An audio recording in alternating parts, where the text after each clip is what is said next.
silent meditation and pledge. Give me 1 second, Madam Chair.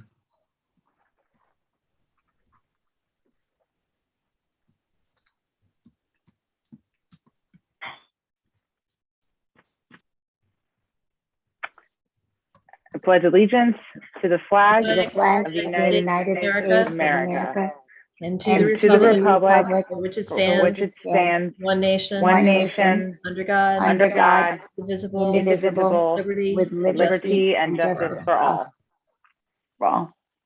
Give me 1 second, Madam Chair. All right, Do that. perfect. And I'll turn it over to you, Mayor, for the roll call as well. Thank you very much, Madam Chair. I appreciate it. Roll call. Member Webb. Present. Member Valencia is not here. It's out there. Member Fruitstone. Present. Vice Chair McLean. Present. Chairperson Carpenter. Present. Thank you very much, Madam Chair. We do have a quorum. And Madam Chair, for the record, I believe we also have Mr. Gladwin, who will bring over, I'll bring him over right now. He acts as a kind of like a consultant to the task force. Perfect. Okay, any changes to the agenda?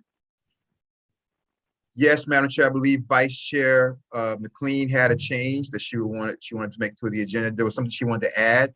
And I think we should add that as H2, Madam Vice Chair. Okay. Yeah, it's the Miami-Dade has released its adaptation action plan, the completed version. Hugh helpfully archived a copy of it on his site, and we'll explain when we get to that point in the agenda. But I want to make sure that it's in the record because our letter is in the appendix. So. Suggest, Madam Chair, again, we make that H2 and then move everything down from there. Perfect. Okay, sounds great. Madam Chair, you just need a motion with the change, motion and second. Okay, I'll motion to update the agenda with the changes as identified by Vice Chair McLean. You need a second, Madam Need a Chair. and all in second. favor. I second. Okay, great. All those in favor of updating the agenda as specified, say aye. Aye. All those opposed, say nay. Hearing none, motion passes. All right. Approval of minutes from the last meetings. Any changes to previous meeting minutes? Nope. No. Okay, can I get a motion to approve the last two sets of meeting minutes? Motion. I move that we approve the last two sets of meeting minutes. Okay. Okay. I hearing a motion, second. All right, all those in favor of approving Second. the last 2 minutes, say aye. Aye. Aye. All those opposed, say nay. Hearing none, motion passes. And we'll go right into acknowledgement of visitors and special presentations, and I'll turn it back over to you, Mayor. Yes, Madam Chair, we have none. We have one visitor that will come over, but he's on the agenda as H1. So we have none. Okay, great. Okay, and then I'll open it up to good and welfare. And I'm looking at the participants. Okay, nothing for good and welfare. All right. All right, when we can move on to the regular agenda items and start with H1, which references Mr. Colin Brown, who I see as an attendee. Yes, Madam Chair, I'm just bringing them over right now, Madam Chair. Perfect. There you go. Mr. Brown. Hello, everybody. How are you? How are you? So myself and Mr. Brown, we kind of went back and forth through email, just a couple of times. It wasn't a long period of time, Mr. Brown, very quickly. And then we kind of connected after that through phone call. And there's a lot here. Mr. Gladwin will be happy to hear this because Mr. Gladwin was really close to Mr. Donaldson, who I did a proclamation for, Eugene, after he passed. And Mr. Brown is the new owner of Eugene's house. Oh, wow. Wonderful. So he moved into Mr. Donaldson's house. And there's a lot there because recently, Mr. Donaldson's, not only did I do the proclamation, after the sad passing of Mr. Donaldson, but I gave those proclamations. I had them framed and I gave them to his family members. And then some more, his extended family came down recently. What was it like maybe 3 weeks ago, Mr. Brown? Correct. 2 weeks ago, maybe a couple of weeks ago, came down recently, and they called me. They called me and said, "Hey, Mayor, we're bringing some more family members down. Do you think you can go and get some more of those proclamations done?" And so I did. I did that. I had them all signed. I had them all framed for the extended family members that came down. And it's funny because she was telling me, she was like, "Oh, I'm bringing them down, and they're coming down to see Eugene's old house." And so then when I was talking to Mr. Brown, he was like, "Yeah," he said, "because I love environmentalism, and I love nature, and I love things like that." He was like, "I have Mr. Donaldson's old house, and this and that." He's like, his family members came down. I said, "Yes," I gave him the proclamations, the extended family that came down. So we had a lot to talk about, and he does landscape architecture and things like that. So, Mr. Brown, I'm going to turn it over to you. And I told him about the task force. I said, "You have to come on. You have to meet Sustainability Resiliency Task Force." He said, "Oh, I'll be honored to come on and meet them." So, Mr. Brown, the floor is yours. And just All right. Thank you. Let me get this light turned away so it's not so bright on everybody. What a great introduction. Yeah, I think just off that, I think that not originally being from Miami and being here and moving into this house and being a part of this community has been and who Eugene is, and this is such a special place. And I reached out to Mr. Nickerson to express kind of my sentiments on how I feel about the neighborhood and the community, and also briefly share my professional approach. So I prepped a little intro for all of you, and I have a quick slideshow that I can run through.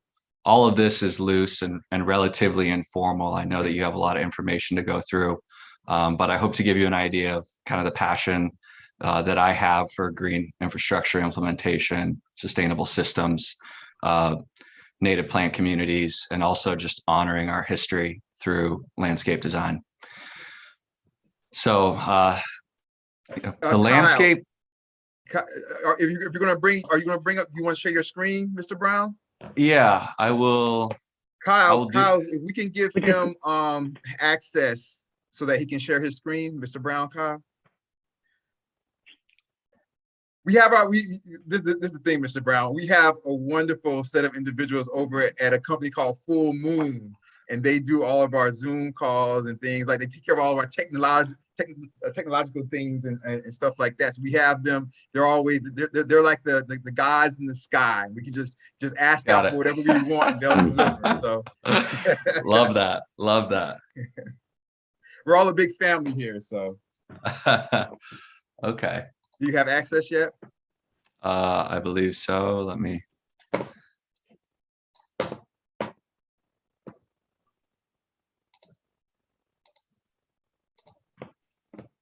Can you see? Yes. Thank you, Kyle. Appreciate it. Okay. I just want to stop that. I'll reopen that, but I just want to. I prepared this little statement just to introduce myself. The landscape is a living canvas to which all beings are tied. As humans, we are a living, moving product of our natural environment. This environment has shaped our minds and bodies. We crave biodiversity, mature tree canopies, and sounds of trickling water where we seek refuge. This is where we feel safe. These are spaces that we actively seek out. These are spaces that we thrive. And these are spaces that we also destroy. My name is Colin Brown, and I grew up on a tree farm in Northwest Montana.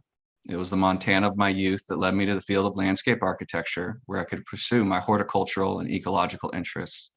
After graduating from university, I've worked as a landscape architect in New York, Chicago, and Miami, all over North America, the Bahamas, the Caribbean, Central America. El Portal is a place unlike any other. The community sits upon an ancient Tequesta village at the convergence of a transverse Everglade.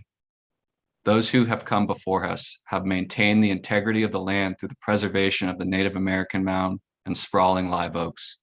As we look to the future, it is our job to preserve El Portal as we build a sustainable and resilient community. I'm blessed to be a part of this village, and there is a story to tell here, unlike any other. The landscape design of El Portal should be an expression of its past that reacts to its current cultural and ecological demands. So I can't express how much gratitude I have to be here in this house that I live in, and to wake up at every morning and to go up to the Native American mound, to sit up there sometimes at night, to be on Little River. So I just wanted to share my sentiments there. And I have a presentation that it's an informal presentation.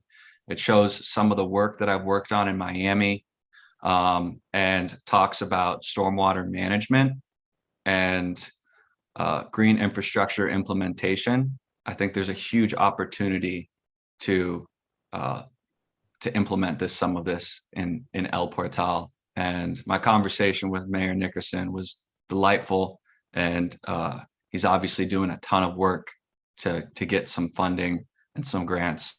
And I'm just incredibly excited. So with that being said, I'll roll through this.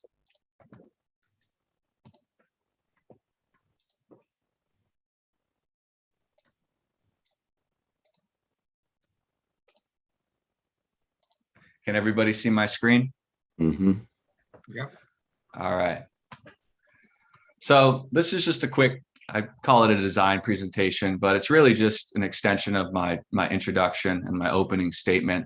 I'm going to talk about some of my past work, and then I'm going to end on El Portal, and maybe there can be this conversation or discussion about maybe how some of my skill sets can be of a benefit to all of you in the community.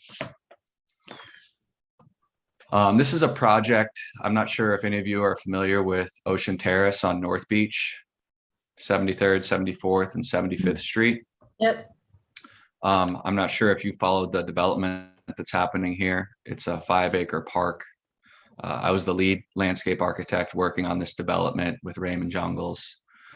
This development is limited to these 2 city blocks, where they're going to take away vehicular access and turn this into a park. This is a small parking lot with a public library that, after I left Raymond Jungles to start my own company, the developer actually reached out to me and said, "Hey, I would love for you to do a couple studies to see what this place would mean to you from an ecological standpoint." So there's a stormwater treatment exercise that I put together for this parcel here. And then this is an existing park that has already been installed, called Altos Del Mar Park. So really quickly, this Ocean Terrace plan is really about getting rid of vehicular circulation and bringing in, it's a pedestrian celebration. It's a large public park. This lighter green area is planting. This darker green area is grass. And it has various water features, a ton of canopy and shade. Here's a canopy plan that shows all the plants that we're bringing in. Is once, it is currently just strictly for cars, and now it's going to be, for pedestrians. These are some renderings that we put together for the project. Of course, if you compare this today, you'd see parked cars, and this is what it's going to look like in 5 years. This is the entire Ocean Terrace promenade here. That's adjacent to the band shell, right? Correct. Pretty awesome. Yeah. Yeah. So it's going to really change that neighborhood. And it's going to bring in a lot of green infrastructure. There's one thing that while I was working for Raymond, I would have loved to have seen more of, and that was, ecological studies and studies of the land and how the design could respond to that. Here's this small parking lot that's right to the north of Ocean Terrace. The developer asked me to run some studies, ecological, and create an ecological design. Here's the existing site. It's a parking lot with a library, and then here's a bathroom, and here's the dune and the ocean. It's very simple in the fact that you have your ocean, separate ecology, then you have your beach, and then your dune ecology begins. And where the parking lot once was is actually the beginning of a maritime hammock. You can start to see this relationship in section where you have the ocean, the initial dune, the foredune, and then the high dunes with a higher canopy condition. This is a photo of a typical high dune scenario where there's actually water collecting behind the dune and creating a separate ecology. This is an example of what a tropical maritime hammock looks like. And it's just amazing, the texture, the canopy, the color. This photo just reminds me of El Portal. Here's just a sketch and a drawing of what this was overlaid on the parking lot. I created a 3D model of this so you can understand a little bit better, but this is lawn area here in dark green. These white areas are pathways. Light green is planting. The red are contours. Dark green is here is lawn. And then there's a water feature in the front. This is the 3D model. This would be looking at Collins. And this goes to show that, this is currently a parking lot, and now it's a moving, undulating dune system with over 20 feet of elevation change.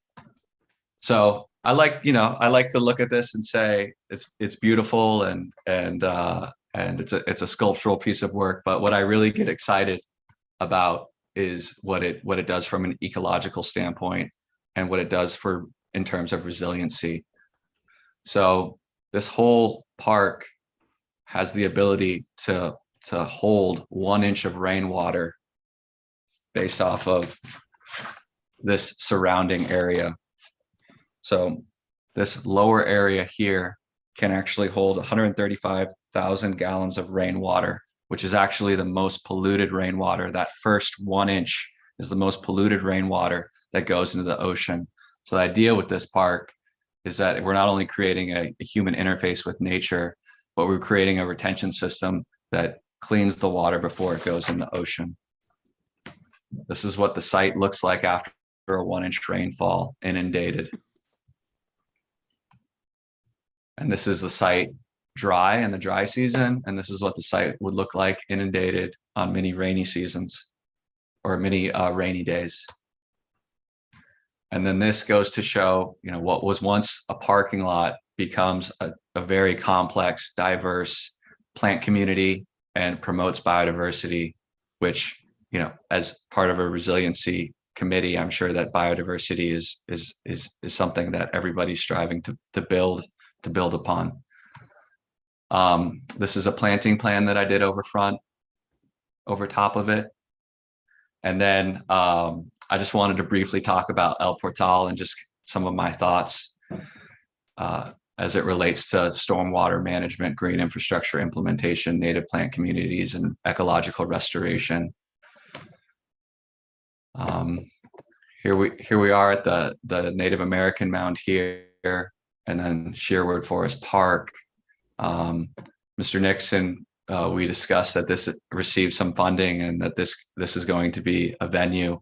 And then there's also a large tract of land over here that is going to be up for development at some point. I would be curious to hear what all of you have to say about that.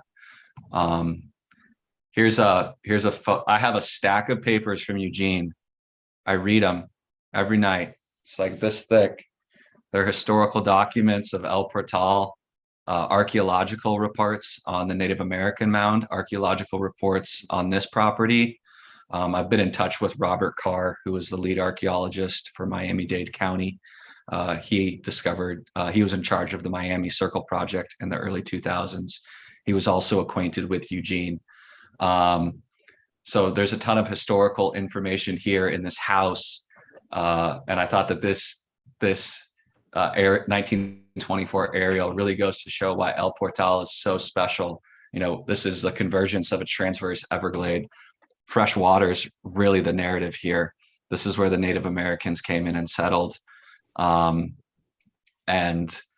you know, we can see today that the landscape is drastically different than, you know, it was in this photo. I think that Eugene, I don't know if Hugh and Eugene got those together or if Eugene got that from Hugh, but Hugh, who's on this call, who's your neighbor, is. He got it from me. Yeah, the Hugh, Hey, Hugh created this. Yeah. So, So let me just say very quickly, Mr. Brown, remember when we spoke, I said, Yeah. you need to meet Mr. Gladwin. Remember I told you that? Yes, I do. I told him, I said, you need to meet Hugh Gladwin. That's one of the individuals you really need to meet. So there you go. I look forward to talking with you more, Hugh. I think you guys have a lot to talk about potentially. Yeah, let me just, I will, when you're done, I'll just take 1 minute to introduce myself. I look forward to that. I'm a few slides away. Good. So, you know, this is actually a photo of the Calusa Native Americans, but, you know, this is, El Portal is a cultural history shaped by an abundance of fresh water, and thinking about the problems with fresh water today and thinking about the work to be done here and the story to uncover here at El Portal is something significant. And then, you know, this archaeological site and what it is, it's the first archaeological site in Miami-Dade, and, you know, trying to understand from the community what this site, you know, what this site could be, and how we can honor this to be, you know, more than its current state. So with that being said, thank you for listening to me. I've never done an introduction like this before, so I appreciate everybody's very attentive, and yeah, thank you for your time. I feel like what I need to do is really just listen to what everybody has to say, because I'm new here. So it's really about listening to everybody who's been here for so long. Well, let me just say, and Madam Chair, I'm going to turn it over to you. I know Hugh wants to say something also, but let me just say that, you know, I probably drove him crazy because I kept telling Mr. Brown, I was like, these individuals, Mr. Brown, true or not true, I kept saying the individuals on the task force are like the best individuals. You have to meet these individuals on the task force. And, you know, I know, like, for example, our chairperson, you know, Miss Elizabeth Potter Carpenter, who's right there, you know, she's humble, but, you know, when you mentioned the Everglades, my ears went up because, you know, I'm gonna let her tell you herself what she does for the Everglades and with the Everglades. But all these individuals, Vice Chair McLean, all these individuals that are here, they're so special in like every way possible. So you're like in the perfect spot for the type of individuals that you want to be around. Madam Chair, I'm going to turn it over to you. I know Hugh wanted to say something, but I'm turning it over to you, Madam Chair. Yeah, thank you so much, Mr. Brown. That was wonderful. And I know Hugh wanted to say something, so I'll let you go ahead, Hugh. Yeah, yeah, I have a ton of things to talk to you about. And you know, I live right down the street from you at 400. So we should get together because, you know, you're sort of affecting this committee and everything else in many ways. I mean, the first place, you've inherited Eugene's house and its position, but also, you know, your skills and things that we could tremendously use. There's two things I'll maybe put on the agenda for our conversation that the task force knows all about, where you're going to be affected. One is the Little River area adaptation. What is area? I don't know. Little River AAA. Have you heard of that? We actually added it to the agenda, Hugh. We're going to go into it, or at least we're going to have a preliminary conversation in as the next item. Yeah. Right? Yeah, it's next. Right. Yeah. we can do So a quick I summary need- of I it before need we to jump into. Yeah, I need to update you on that. Also let you know that it affects your house. It's coming Okay. down with changes that are going to have a massive impact on your house. Okay. You know, and support for that. And the other thing is, when Eugene died, it was a big blow to this task force because there's some major flooding problems that go on around the Sherwood Forest Park. And the reason they exist is because a spring goes from the old Transverse Glade area. It came out there. If you've read Bob Carr's book, you see it drove a mill there. Reading it now. Yeah, but Digging Miami. the task force is sort of directing that they're going to have to be changes made to deal with that flooding. And the issue is that all of Sherwood Forest is an archaeological zone, as you probably know. And, you know, because Eugene knew Bob Carr so well, he was going to be kind of an intermediary on that. Since then, the mayor has reached out to the county archaeologist, and I know there was a major visit, right, Mayor Omar, with him and the village manager. But also there's like that sort of connection, you know, both to the county archaeologist for permission, but also, you know, we very much want that heritage to be showcased here in the village. And you know also that across the river from you is the Pelican Harbor Seabird Station going in. And along, you know, which is a wonderful thing because that whole property that you face and I face down the street was going to be developed into high-rise development. Now it's going to stay as it is, a preserve with them. And at a meeting that Kristen and I went to recently, we met with the archaeologists they've employed to do a major site study over there. That was the residential village side. And he works with Bob Carr. So, Okay. you know, you're right at the middle of all this connection, you know, and secondly, you know, there's kind of a long tradition here. I mean, first off, our planning company, plus Serbia, is wonderful on this stuff, but also landscape architects and architects have been very active in the village, including the creation of Sherwood Forest Park. And if you feel like having a beer or a nice glass of wine, you should go up to right up to Miami Shores and have one at Kim Flowers' place, because she's a wonderful architect too. Okay. They had enormous efforts here in the village, you know, before she moved up there or moved, you know, but actually she headed the effort that created Sherwood Forest Park as it was now. It was just a very vacant, rundown lot until that operation started. So much to talk about, and let's get together soon. You can come here or I'll walk down to your place or both. So. All right. Well, let me know if you're available tonight. What? Yeah. Well, this weekend probably. Okay. Yeah, that would be good. You know, Okay. also, my email is just glad. What I'll do is I'll I have both your emails. I'll connect you guys through email. Okay, perfect. Thank you. So good to hear from you and so glad you're here. Yeah, glad to be here. Thank you. Madam Chair, the floor is yours. Yeah, well, thank you again, Mr. Brown. Welcome to El Portal. I think your neighbor as well. I'm in Sherwood Forest, just down the street. I've gathered, I think, just from context clues, roughly where you are, and I think we are neighbors. But welcome to El Portal. Thank you so much for that wonderful presentation. When the mayor mentioned to me that you were going to be coming and speaking today, and that you were a landscape architect, I said, you know, this could go both ways when we're thinking about biodiversity and native planting and things like that. So it's so wonderful to hear that you're passionate about the same things we are as a task force, and have this expertise that, you know, is so valuable to all of us. So thank you again, and welcome. Thank you. All right. Does anyone have any other questions or comments for Mr. Brown? No, thank you very much, Madam Chair. You guys, I'll connect all you guys with this email. In the when I sent out the agenda and the minutes earlier, he was CC'd in that email. Yeah.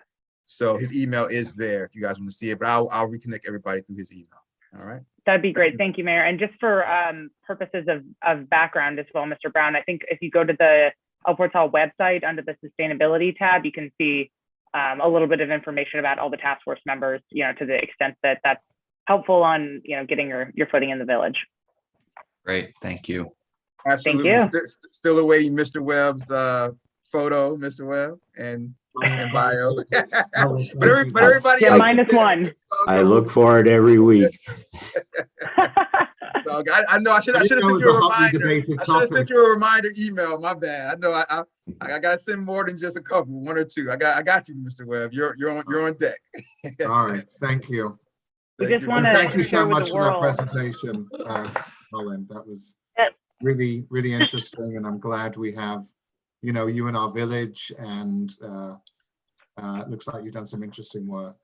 Absolutely. Like I said, great individuals. I mean, you have right there the former vice chair, member Fruitstone. She's not only a member of the task force, she's also the president of the El Portal Women's Club. They have an event this Saturday. They have movie night at the Tot Lot. And so that starts on Saturday. They have 2 movies they're going to be showing. That starts on Saturday at 5:30. And you know, Okay. So there's so many. I told you, this is the group. This is the group of people right here. It's all good. Thank you so very much. Madam Chair. I appreciate it. No, thank you guys. All right, we'll move on to H2. And Kristen, I'll turn this over to you. Well, I know you're traveling. Do you want to? Can you guys hear me? Yeah. Can you guys hear me now? Okay. Sorry for any hiccups over the sound. Hugh, can I ask you, would you mind, Hugh, bouncing the link or actually emailing this group the link to the Rio Chico version of the Miami-Dade plan that you helpfully archive for us?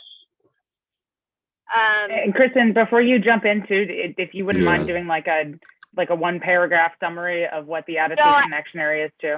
Yeah, I'm going to. I just want to get I want to get it circulated. So yes, absolutely. Let me,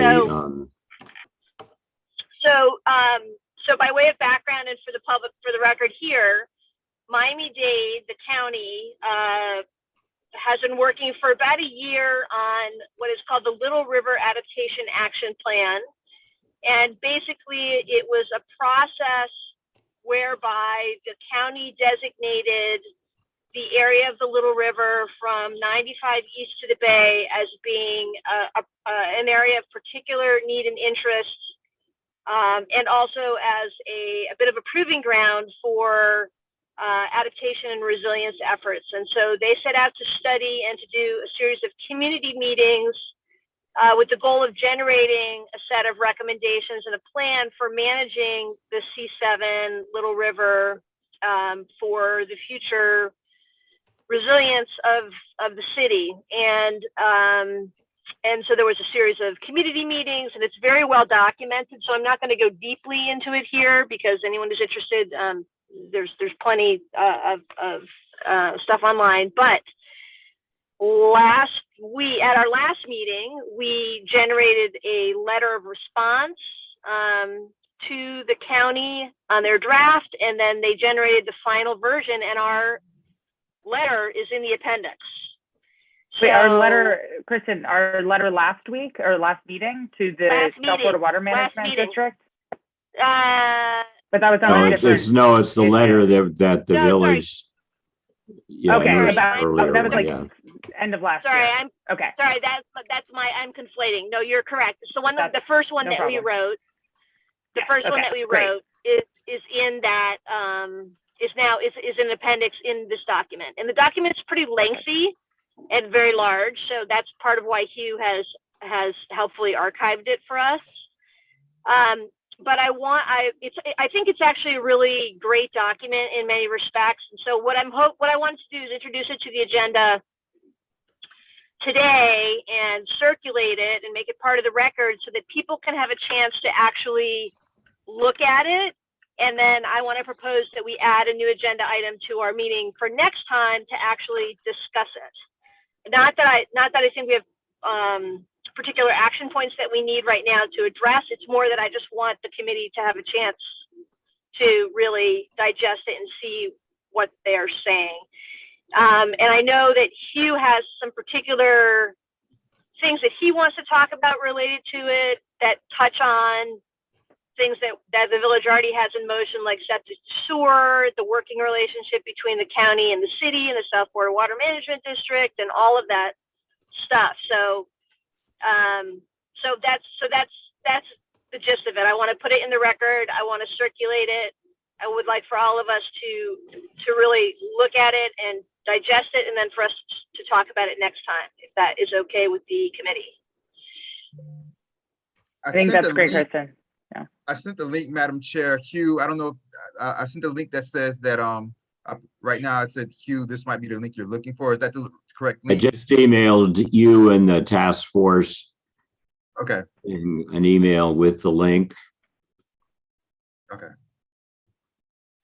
And Omar, Mr. Brown. do we need to do anything? Do we need to do anything particular to put it in the record? No, you're good. You're Officially? good. No, Okay. we're good. When we did motion to approve the agenda, we added it, so we're good. We're all good to go. And, Okay. and Mr. Brown, as soon as I get your email address from the mayor's list, I'll send it to you because you'll really like it. I think it's a really good introduction to what's going on with the with the I plan. believe it might be the same link, Hugh, that I sent out that he was on. If you look at the email that's right before yours, Hugh, the minute before yours, click on that link that I sent and see if that's the same one that you're talking about. If so, he has it. Let me just see. Oh, okay. Yeah. Okay, it's the link that you sent, but that one you sent to. Okay, you did send it to the task force. Yeah, that's it. All right. We're both on the same page, Hugh. You're my brother. Absolutely. All right. Sorry about that. Sorry to interrupt, Madam Chair. The floor is Hugh and Kristen's. Okay. Kristen, did you have, that was the whole thing, right? Or did you That have was anything it. else? Yeah, that was it. Nope, that was it. Okay, great. Yeah, great idea. I'm sure there'll be a lot to talk about with that. All right, moving on to H3, the new H3, El Jardín grant funding, and then back over to you, Mayor. Yeah, so this is, I kind of just want to put this on here because, and Hugh, you might want to jump in because this is part of that funding that Hugh, you sent the email out about, that the manager and I wasn't originally told about. And so I just wanted, the only reason why I had this on here was to see if anybody had any questions. And I just wanted to kind of quickly say that, which I was speaking to the chairperson Carpenter, which, I run many things past her. She's kind of my voice of reason in a lot of ways. So I was speaking to chairperson Carpenter and we were talking about, because this is for El Jardín project, but you see like it's $900,000 we'll receive. We have to have a match of $800,000 some odd dollars.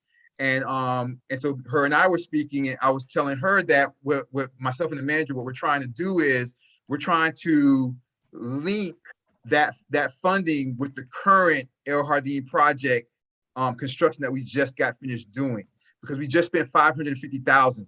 If we put it this way, we don't link it, the village hasn't come up with $800,000 as a match. That's going to be difficult. It's going to be a long time before we're able to do that. If I can link it myself, you guys know all the time I say, when I say I mean myself and the village manager. If we can link it with the current construction that we're doing, then that's $550,000 that we can use as part of that match towards the $800,000 some odd dollars of that match. That makes it easier for me to come up with $200,000 some odd dollars. That makes sense for the match instead of coming up with $800,000. So that's what we're trying to do right now, because hopefully we can do that and make use of those funds, because if we can't find the match, then it's going to be a lot more difficult to make use of all the funds in the correct manner. Madam Chair. I know Hugh has. Mr. Glavin? Oh, Go ahead, sorry. Hugh. Yeah. I think on linking it up to the match, I know, I mean, I'm not tremendously knowledgeable about this, but I think there's always a lot of flexibility in how you figure that out, and probably already have, but you and the manager should talk to Robin, you know, the LMS coordinator at, because I think he has, you know, their thing on the county emergency management staff and the LMS is, as soon as one of these grants get awarded, then they just want to go full out working with whoever's getting it to make it happen. But you definitely need, I think, to talk to them to see how they can facilitate it. Among other things, I think it's the county, I mean, the state emergency management that kind of has all the rules for this and that grant program. So Robin and the other people at the emergency management here, they're the people you need to talk to, because they really, really, really want us to, you know, everybody who gets awarded one of those to get the money as fast as possible. I have to say, I was so happy. I mean, I never thought they'd put out that much money, and it's pretty amazing. I just yeah, congratulations, I think, are in order. Like, that's pretty amazing for a community of this size.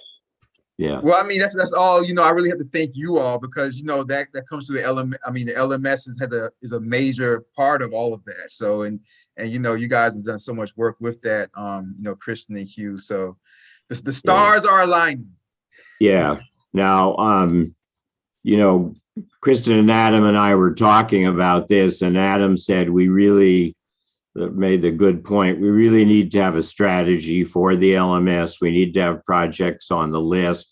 And most of all, we need to, you know, there's a scoring system that says where you're on the list.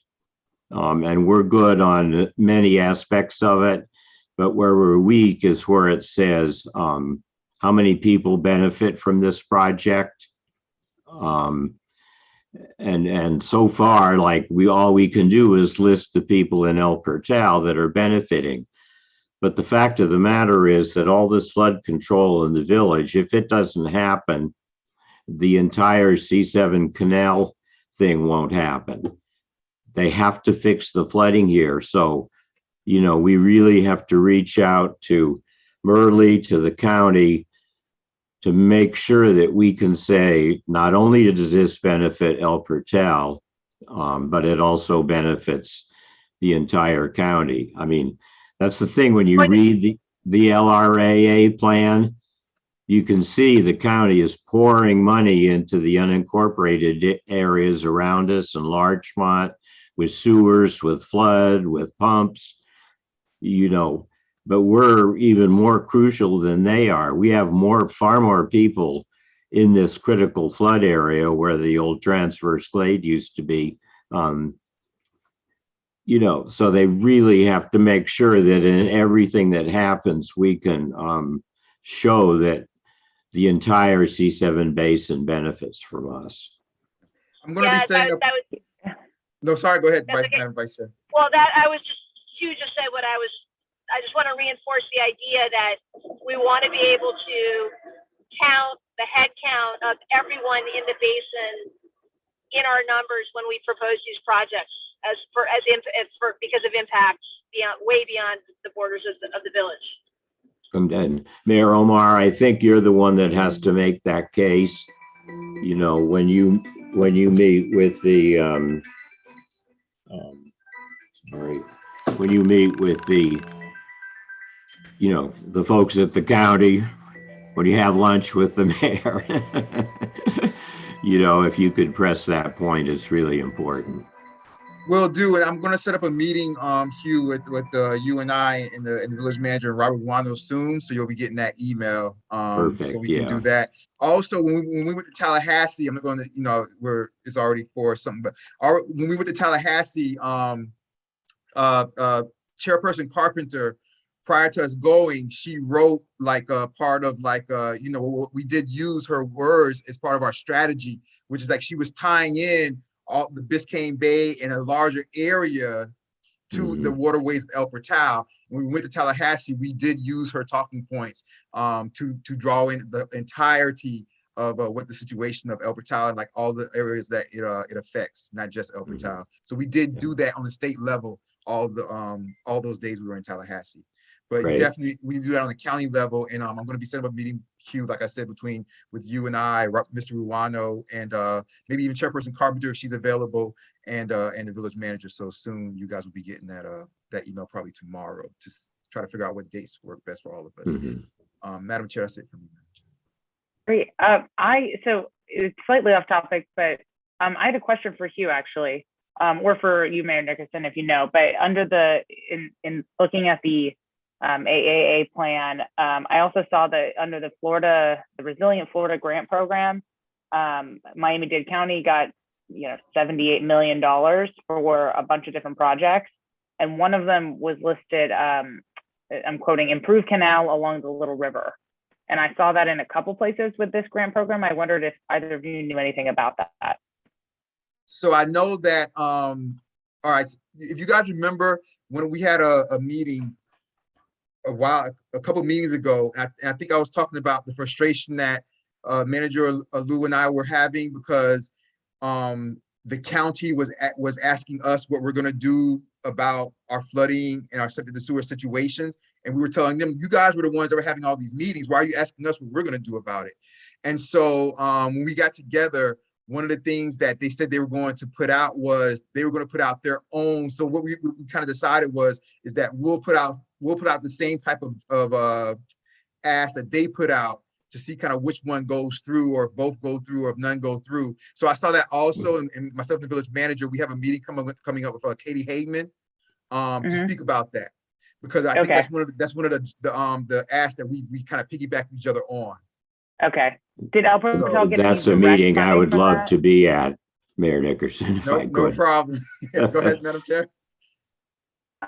Did El Portal get any direct funding from the Resilient Florida Grant Program? No.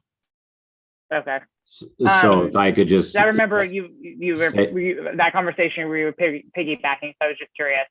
It's also listed as Little River Basin Phase 1 improvements to raise canal banks. So yeah, I think what's confusing to me is,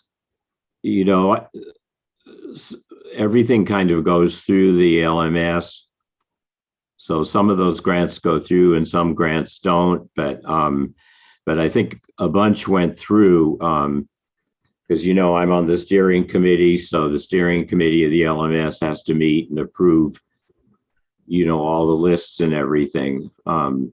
And there were two meetings, I think, in January.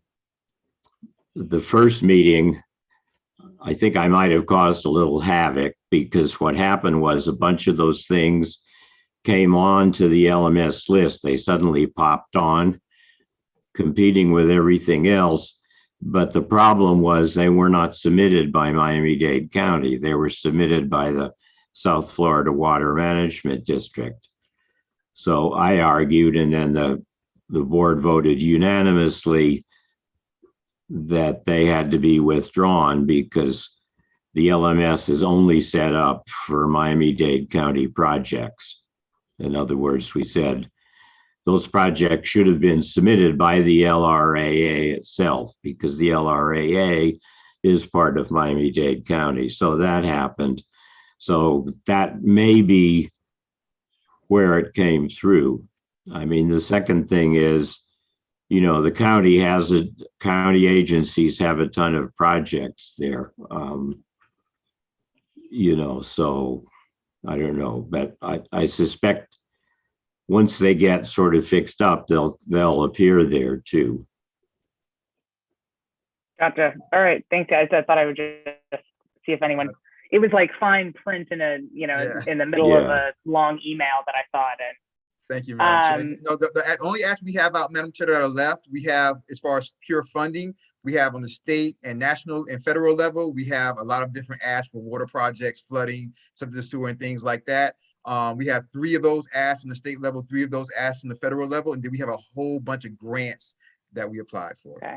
So let me just All say right. one teeny quick more thing, which is, you know, what Adam said was, you know, what if we put on the LMS list, extension of the sewer project that's going in by the high school area, you know, just run a sewer line down 86th Street. From there at a pump station, run a sewer line down there to take care of all those houses at very low elevation that are flooding. I mean, those are the most critical situation right now for septic. You know, all those septic drain fields are directly pumping nutrient pollution into the river, into the bay. I mean, nothing could be more prior than that, you know, and it, you know, I mean, I don't know how far you could go with $5 million, but $5 million on the LMS isn't much. So I really think, you know, the mayor and the manager and should consider that, because it would have such a huge impact to do that.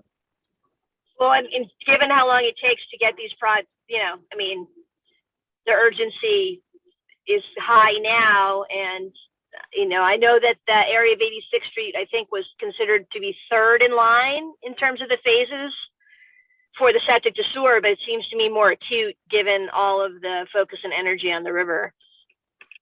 And putting a project on the list is not hard. I mean, it's just, you know, describing it, doing the cost benefit rating, and boom, you know. Yeah. So what keeps us? That's what I was. Go Go ahead, ahead, Madam Mayor. Chair. Sorry about that. No, so just, I know we only had 2 projects on the LMS. I mean, what keeps us from putting 10 projects on the LMS? Just the work it involves in listing it, or is there some? Oh, yeah, restriction? no, the only thing is there's so many projects like this time when this came through, you know, there were, Miami Beach alone would have used up more money with their LMS projects than ever has been granted to anybody ever, you know. So at the steering committee, we ruled that everybody had to rank their projects, you know, and pick the one they want to go to the top for funding if the list goes up. So that, right, you know, because part of what is done is to make sure that every agency has a chance to get something funded, you know, and one big place, you know, a big place that has a lot of clout, you know, the thing is designed so smaller entities also get, you know, get their chance. So, but the more the merrier. I mean, as long as, Okay. you know, as long as the manager stays on top of it all, and I know she does, we're good, you know. So that's what we'll talk about when we have that meeting, Madam Chair and Hugh. We'll talk about adding what projects to add to the LMS. Just also, you guys keep in mind that when we do these asks, like especially at the federal and the state level, and with the grants and things like that, we do. So when I say like we have the 3, you know, the 3 water asks at the state level, 3 water asks at the federal level, one of those asks you might as well break down into like another 3, because we always ask for the entirety of El Portal septic sewer. We ask for the business corridor, Northeast 2nd septic sewer, and we ask for all those houses along the river septic sewer. Just hoping that one of those 3 will go through. So we always do more than just like one ask for septic sewer. It's always broken down. That's wonderful. Great. So, I mean, maybe that's a great place to start for our 3 LMS projects. Although I guess we probably couldn't put the whole village on if it's well, you can do both. I mean, the on the river can be both an LMS project and, you know, going to ask for money in Tallahassee. And of course. Right. Yeah. Okay, great. I forgot what we were even on. Oh, El Jardín grant funding. Okay. Anything else on this agenda item? Okay, great. We'll move on to H4, which is University of Miami lecture and Q&A session. And back to the mayor again. Thank you very much, Madam Chair. I appreciate it. This right here, you guys, I just put this on. I'm sure you guys all saw because I forwarded to you guys the email that shows that I'm going to be speaking. I have to do a lecture session, then like a discussion, class discussion Q&A session with the class from University of Miami, talking about sustainability and resiliency. That came through the Resiliency County office. They gave them my name. So that's, Jim Murley and Katie Hagman and them. Thanks to the county mayor, Levine Cava. Madam Chair or Mr. Brown or Mr. Gladwin or Kristen or Matthew, you guys would be much more qualified than I am on this. Oh, no. But I'm going to be talking from not only the sustainability and resiliency aspect, but also how it relates to government and the hardship that we have and how it's not easy, when we're talking about getting these projects funded and things like that. But I put this on here because I just want to say, before I go, because on the Monday, the 21st, I think it's 2 p.m. And I think I forwarded that email to you guys also. I had you on that today also this morning. But I'm going to have a pre interview with a couple of the students. I think it might be a couple of TAs actually from the course, and we're going to have like a pre-interview, and they're just going to just give me a rundown of like what to expect, what the class is kind of like going to want to see and things like that. And then I think the actual lecture that I give and the Q&A sessions on that Wednesday, the 23rd at 10 o'clock a.m. Through Zoom. And so I have this on here because if there's anything, like I said, you guys are the experts. If there's anything that you guys want me to add into my lecture, just email me and say, hey, Mayor, you might want to mention this, or make sure you mention this, or this may be important to like mention in your lecture. And just tell me if there's anything you guys might want me to mention, just let me know and I'll put it into my lecture. That's all. All right. Thank you, Madam Chair. Great. Perfect. Any questions on that? Yeah, where is do you have your lecture written out, Mayor? I don't. I'm going to do bullet points. Okay. I'm tell you the truth, Mr. Brown, I'm kind of like I speak from the heart and the mind. You know what I mean? Love that. I love that. I'm more of a speak from the heart and the mind type of individual. But I'm just going to do a couple bullet points that I want to definitely cover, and from there I'll expand from there. So if you tell me what you want me to discuss, I'll put those as my bullet points, and I'll add those to like notes that I have. I just wanted to let you know I'm happy to help out in any way, shape, or form. So if you're good speaking from the heart, I'm sure you'll do a phenomenal job. I mean, the main thing has to be you, Mayor Omar, because this is, all these things are political. There are a million experts out there like all of us. Yeah. The incredible thing is right now in the county, we got 2 mayors who are like speaking from the heart and really leading on this. So that's what we need to hit them with.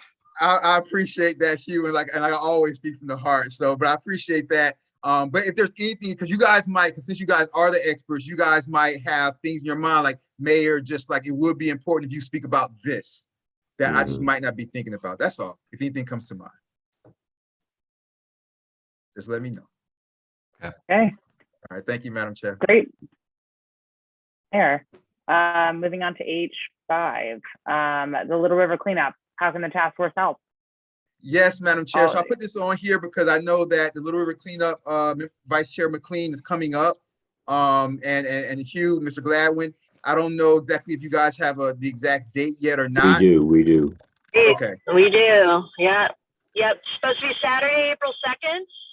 Saturday, April 2nd. Yeah, we're locked into that date. We've got a landing page for the event up on our site. Dade Heritage has come on board as one of the sponsors this year, which is very cool. We're in the process now of working through the logistics of the event. One of our goals for the so Mr. Brown, let me just I don't think that this background was spoken about earlier in the meeting. So in addition to sitting on this committee, Hugh and a gentleman named Adam Old, who's also our neighbor in El Portal, and myself, we run the Little River Conservancy, which is a 501c3, and one of our anchor events is the Little River Cleanup. And so anyway, Dade Heritage is on board as a sponsor. They're going to actually be picking up the lunches this year. Yeah, sorry, Dade Heritage Trust. which is great. One of our goals right now for this event is to actually make the event self-sustaining, because in the past, you and Adam and I have put in quite a bit of money to cover the costs. So we are working on getting some additional sponsors this year so that we can try to cut our costs down and also bring our sponsorship up so that the event sustains itself. So we are looking for some sponsors right now. Pelican Harbor is not able to be a financial sponsor this year. They were last year, but I think they're still going to be present to speak. And the other thing that we're trying to do right now is gather more watercraft, because one of our largest expenses over the years has become iPaddle, who's been our outfitter. And so we're trying to see if we can run the event without having to rent the kayaks from them. So we're about to ask Miami Country Day School to be able to use their kayaks. We got confirmation from Sierra Club that they're going to bring their canoes. We have Miami Beach coming with their canoes. And so if anybody has any bright ideas for additional sources of watercraft, I think Adam was going to ask the city of Miami. So that's kind of a bunch of bullets on the event. And in terms of the village, I believe, Mayor Nickerson, that we have a $500 budget from the village this year to help underwrite that. Am I right about that? I believe so. I can pull up the budget. I believe it was that. I know that if you guys remember, around budget season, I told you guys how difficult it was. I don't know if you guys remember that or not, with the new members and things like that. But you know, what I'm going to do though, Madam Vice Chair, is I'm going to put on the agenda, either it'll be February or March's agenda, to pull more funding for this event. So historically, the village has given us $1,000 last year. The village gave us $500. So, and we are grateful for whatever the village can do to help us. It does really help. So in terms of this committee, additional asks would be, we'd love to get people to come out. We'd love to help you guys help spread the word about the events. And if you know of any sponsors who might like to come on board, if we happen to raise funds or raise sponsorships above our costs, that will also help underwrite our sensor project that we're also undertaking on the river. So, we're in an active building phase right now. And make sure, Madam Chair, when you guys, or whenever you guys get the flyer for the event, make sure you send it to me. I've been walking flyers around to every house doing door hangers. So I'll make sure every resident will get that flyer. Okay, I'll ask Adam to help draft a. Thank you very much, Madam Vice Chair. Is there, in terms of thinking of organizations that would be able to sponsor, is there a sponsorship structure at this point, or is it kind of, whatever an organization would be able to do? So we have a $1,500 goal right now of additional sponsorships to underwrite the event. State Heritage Trust has already taken the lunch sponsorship. We haven't formally drafted like a sponsorship document, but I can do that.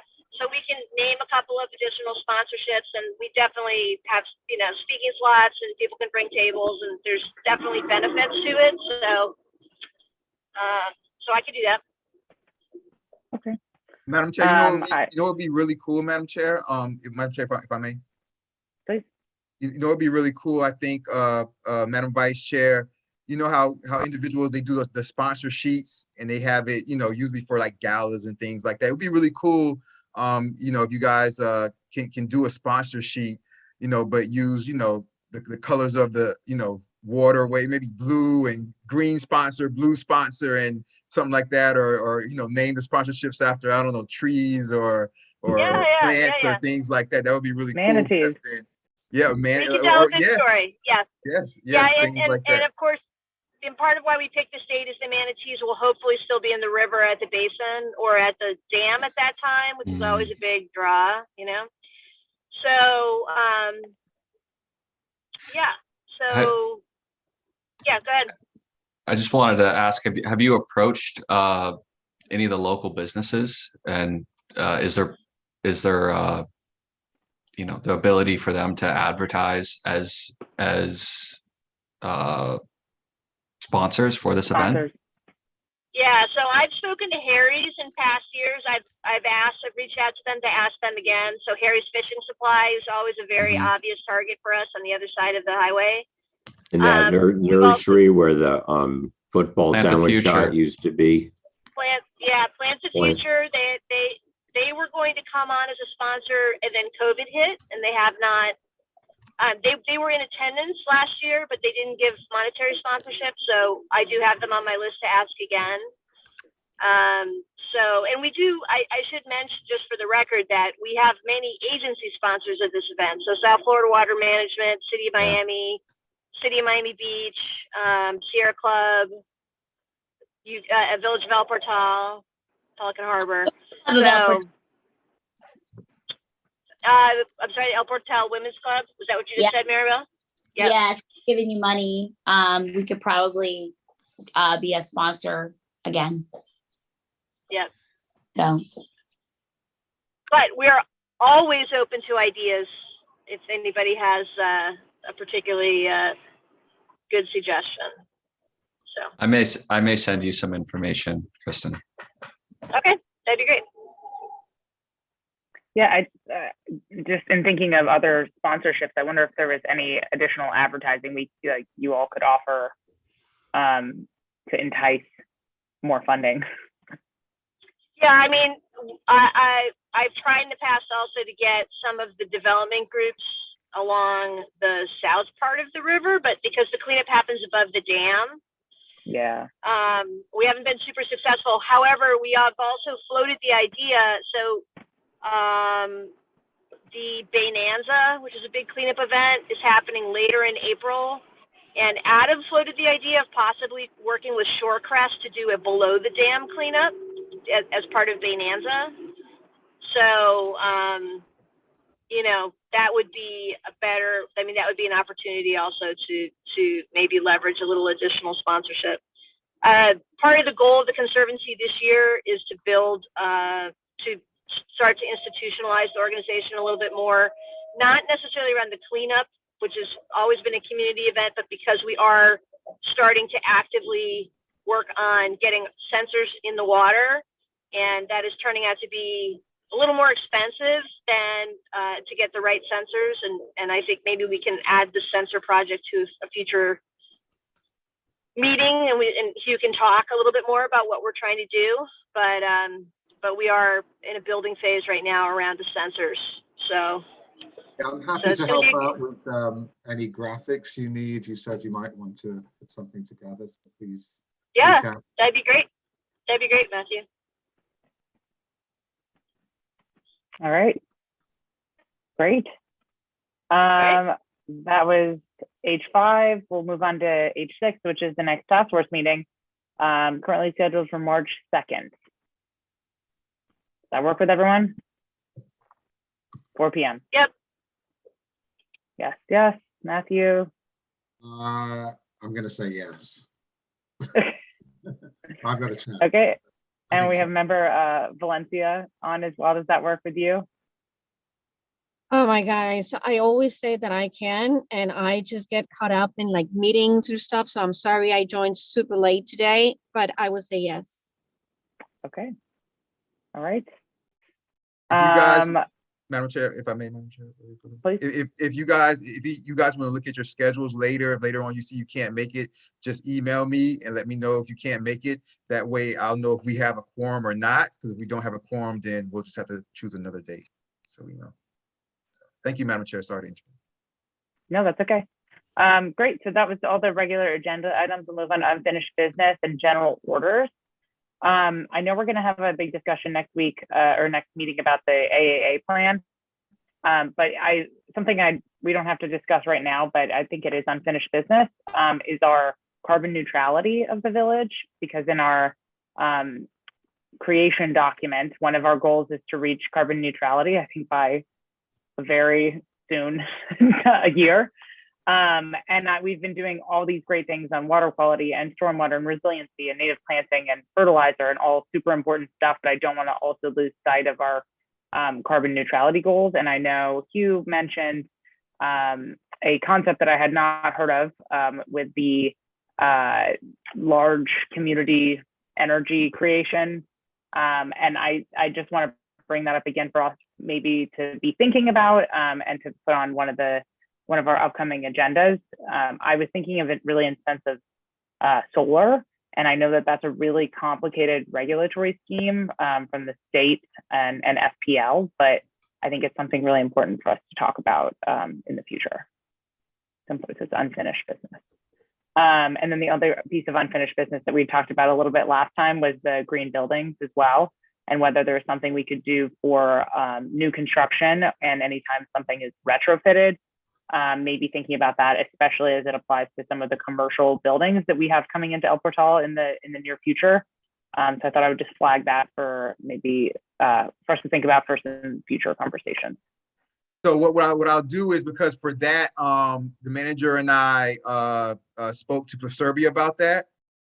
But what I'll try to do, but we don't have anything in writing. We just spoke about, with the new construction, same thing you just said, Madam Chair, with the new construction, we want to start to put things in our guidelines to make sure that people have to abide by, certain things and implement it. And so what I'll do is I'll have Proservia come on the next meeting, and then we can talk about that with them. Okay, that would be great. Because I mentioned it to them, just verbally. In another meeting I think we had, or a lunch we had one time, I mentioned it to them verbally, but we can do it and make it official. So okay, yeah, I would just be curious as to what the villages and the task force appetite is for government regulations on energy efficiency in buildings, and what is feasible as well. I don't know if anyone has any thoughts about that now, or if we want to think about it and bring it up for future meetings. You? I don't like when it comes. I'm just a lowly liaison, Madam Chair. My opinion. Yeah. I'm here, but I can't get too opinionated. I'm just a liaison, Madam Chair. That's totally fair. I have to be careful with my role. I know what my appetite is for green energy, but Hugh, go ahead. Yeah, I don't. I don't think we should hopefully ever start with the word regulation. I'll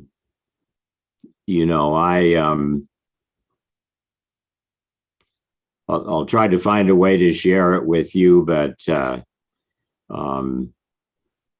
think about 10 years ago, or maybe 8 years ago, I don't know, I partnered with the FIU Department of Electrical Engineering and another, bunch of people from Virginia Tech, with this idea of, joining blocks and neighborhoods in a kind of power grid that,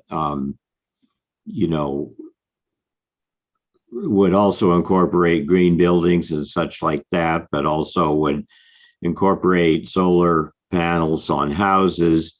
And the goal would be, to basically make it neutral as far as energy production.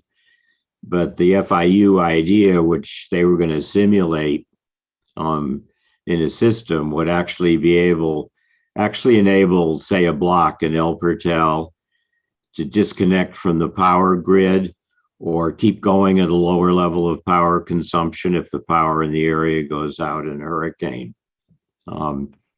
It was a really cool proposal. And they were going to put a lot of resources into El Portal to make it happen. First, by running a school power grid, training high school students here to operate the controls of the power grid, simulating it with You know, so that's sort of the grandiose ideas that I was thinking about, but you know, but I think there are a lot of interconnected things to think about to maybe come up with a plan that would make the village carbon neutral, more resilient in hurricanes. You know, kind of some really bold thinking, but I think there's going to be funding for that kind of stuff coming down. You know, I don't like the idea of regulations on this because it's kind of like, first off, it's very piecemeal. And secondly, it's kind of all put on the individual homeowner to make happen. I mean, it's important, but. Well, in the sense of, if we're talking about new construction for commercial buildings, I think that's a different conversation. Yeah, right. Well, in that the county, you know, the county has really good guidelines on that. You know, they're not requirements or regulations, but there's tremendous amount of information on how to do that, you know, and they've done, you know, county buildings have prototyped that. There's but it's totally optional, right? Yeah, but I mean, for example, there's commercial developers. Yeah. Well, but I mean, the point is to make it so people have a plan, you know. You want to show a commercial developer that here's how you build your building. In the end, you're going to be paying less for energy, you know. And in other words, it has to be, I mean, it has to be something that goes in our comp plan. Is to say, you know, here's the kind of development that we really want. Here's the goal. And, you know, I think the comp plan, the different things that Plus Serbia have done has some of that already, but it's very rudimentary. I think, Madam Chair, I think what Madam Chair is talking about are distinct guidelines that the council votes on and puts in place so that nobody can escape it. For example, we have that situation where if you come in and you build, you have to have a certain amount of green space. And like, for example, the Cavisa development, which Mr. Brown, the area that you were showing of El Portal, the annexation area, that you said there's a big property going in there. We do have a development going in there called Cavisa development, which is going to be multi-use. It's going to be shops on the bottom, and it's 8 stories of luxury apartments that's going up. We're actually going to break ground on that next month, I believe. But in that, we got $1.2 million. Yeah, we got $1.2 million from that because since they're putting 8 floors with the amount of concrete that is, it doesn't offset with the amount of green space that we have and we voted into our guidelines. So they had to give us $1.2 million because of that extra concrete that they're building. Got it. And with that $1.2 million, we're putting that back into that's part of what we're using to like develop, you know, all the parks are being developed again. You know what I'm saying? Things like that. Yeah. We have that money there for that, but we also went out and got grants for the same project. So now we didn't have to use that money. We could save that money. And some of that money is what we also use. A little small part of that money we use to get the brand new police department cars also, because since we don't have, because these new properties are going up, we don't have impact fees, you guys. You know what I mean? But our police department, when those new properties go up, they're going to get a call for whatever it is. They have to go over there, but we don't have impact fees. So we were given that money, and I'm using part of it for development fees and part of it for impact fees and things like that. So I think, Hugh, that's kind of what Chairperson Carpenter is talking about, have these guidelines, but have the council vote on them so that when they come in, they have to abide by it, or there's a penalty that they have to pay for not abiding by it. Yep, exactly. But focused on you know, green energy focused things and water reduction, biodiversity, all this good stuff. Yeah, I think just one comment is, I think that there's within this whole conversation about clean energy and resiliency and sustainability, there's a lack of discussing what consumerism is and what marketing and advertising and what, drives national economies. And the idea of clean energy, we can have cleaner energy, but there's, a solar panel still has lithium in it, batteries still have lithium in them. These are still chemicals that are being harvested from the earth at the environment's cost. And so this idea of how do we create an environment that the community lives in, that they don't feel like they have to leave in order to get a vacation. And that kind of comes from me growing up in Montana, seeing all these people come in from the city in the summer and then going into cities and being like, wow, this isn't a desirable place to live. So I think there's this conversation about, what we consume and how much we travel as a result of our environment and trying to escape it. So that's just something to, I think, consider. And if you want to further the conversation, I'd be happy to do that with you. Great. Yes, we don't need to use any energy if we're all more energy efficient in the first place. So that's what I'd love to get at with these buildings. So is the intention that this issue is going to be kind of discussed in more detail at the next meeting? Because clearly there's, several different approaches, and there's the zoning and kind of regulatory approach, and then there's other kind of carbon neutral activities we can do. So I guess at the next meeting we'll kind of maybe identify the different types of approaches and the various merits for each of them, and which can be achieved and which can't, maybe need a little more. Yeah, I think it's a great idea, Matthew. I would like the overview, and I would like to be, I've looked at Plus Urbia's work, but I'd like a refresher when it comes to this stuff, I think. Yeah, and I mean, maybe Plus Urbia themselves can give us what you just referenced, Matthew. Maybe they can provide us with different options for achieving that goal if we give them the goal. Right. I mean, do they more focus on the planning and zoning rather than maybe their main focus is planning and zoning. Yeah, so maybe there's we supplement that with some of these other bigger ideas. Yeah, for sure. Their main focus is planning and zoning, but with that we did, we started to do design guidelines, architectural guidelines, and things like that the individuals have to follow now when they come in. So okay. Yep. Great. So we'll put that on the agenda meeting. And then Mayor Nickerson, anything else that we have with unfinished business? The things that stand out, Madam Chair, next month, the village manager, she wanted to be here today, but she had something that she had to do today. She apologizes for that. So she should be here next month. And she'll be talking about the flooding and the NPDES. You guys will be happy to know the text notification service is done. We have the funding for that and everything like that. Myself and the manager are going to be contacting all of the companies just to make sure that all the information is still the same, and we'll be doing a contract with one of the companies soon, and so the residents will be getting that information. So that's a done deal. It's already done, over with. So Congratulations. That's that's awesome. I'm going to go ahead and close that out. So that's that.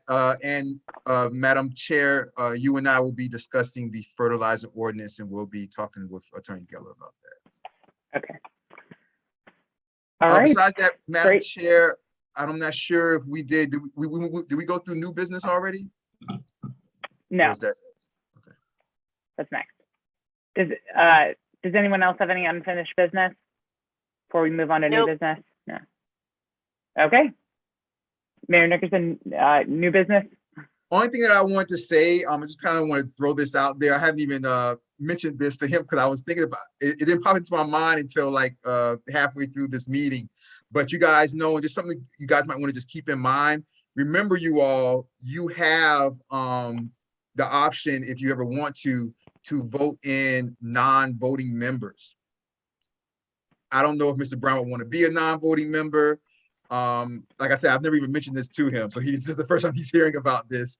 But to this task force, Mr. Brown, we have voting members, which is who you see here. We have 5 voting members, And then we have the option of also adding non-voting members who can come and contribute the way that you basically contributed during this meeting.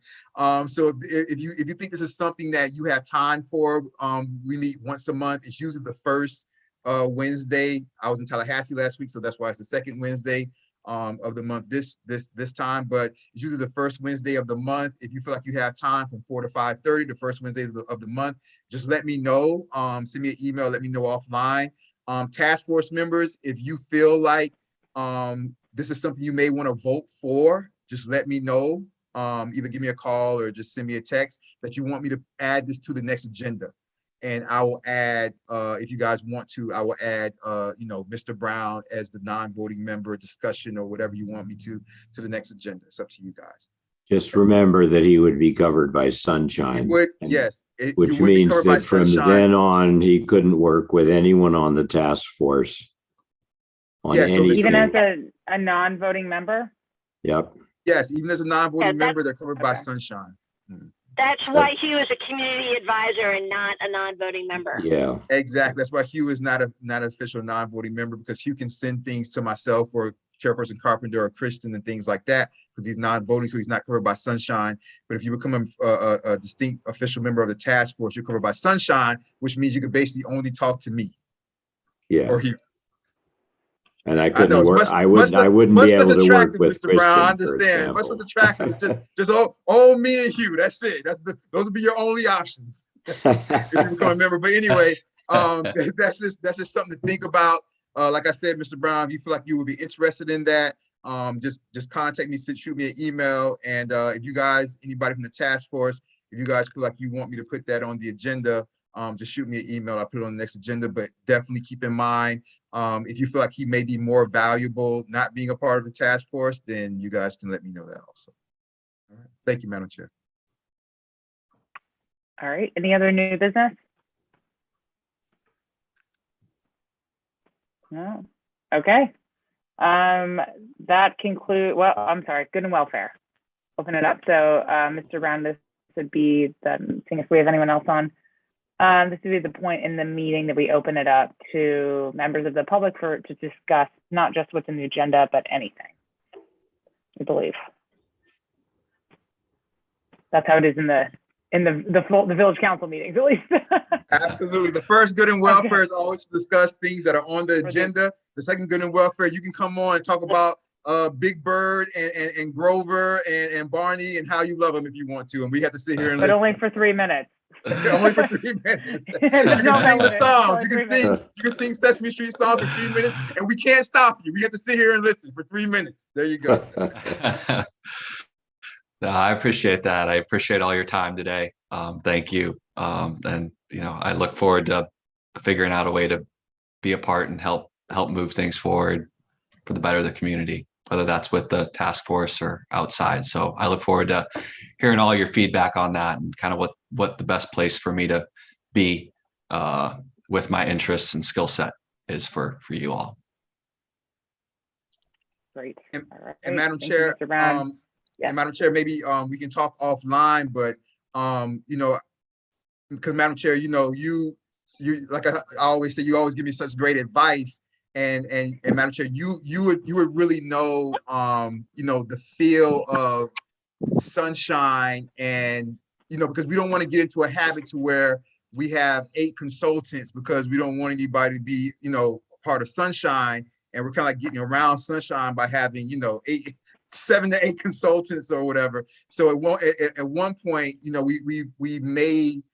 we may be better off to have individuals that are a part of the task force if it gets to be a point that they're consistent and constant, and not have too many consultants. I think maybe 2 or 3 consultants might be good, but if we start to go beyond that, I think it might be a little bit too much, because we're kind of like thumbing our nose in the face of the sunshine law. Yeah, I think we certainly don't want to skirt any of the sunshine law rules, whether in letter or in spirit. Yeah. All right, Madam Chair, I'll just leave us with that. Perfect. All right. Any other comments from task force members? Before we wrap up? Or a sweeper or something like that. I don't think Kristen, you trying to interject something?